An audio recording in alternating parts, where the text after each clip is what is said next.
Guys, ngayong hapon.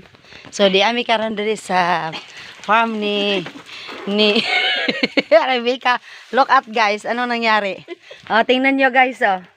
Ayan, nag-ani kasi kami ng mani namin kaya oh, ang daming bunga guys. So, tsada. Oh, ito pa guys, ang dami. Ayan oh, yun harvest na namin. Ayan. Ayan pa oh. Ayaw di ko. Ayan guys. Wala, nakausak ka na Ayan ani. guys. Oh, ayan. Oh. Ayan, ganda. May isang sako na yung 5 kilo na bigas na sako.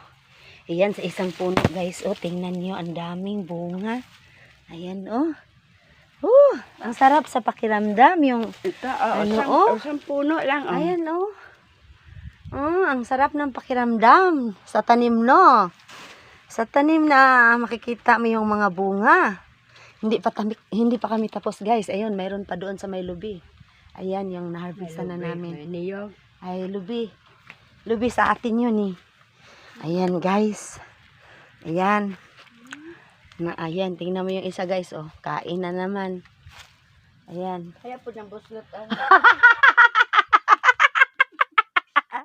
Ayan, nangyari guys. Yung siging bunlay, ayan.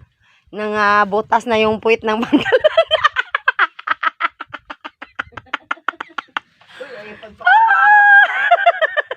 Joke. Ganyan naman talaga.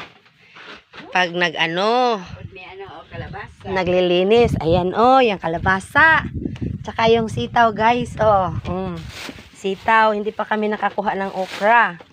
Tsaka yung mais namin, hindi pa namin tapos. Ayan oh. Ayan. Kasi pinagsisipon kami guys, kaya andito kami sa bukid para makalanghap ng fresh na hangin. Ang sarap. Ayan, sige guys, babay muna guys, kaya magtapusin namin tong namin. Kasi mag-harvest pa kami ngayon ng aming pinya. Marami.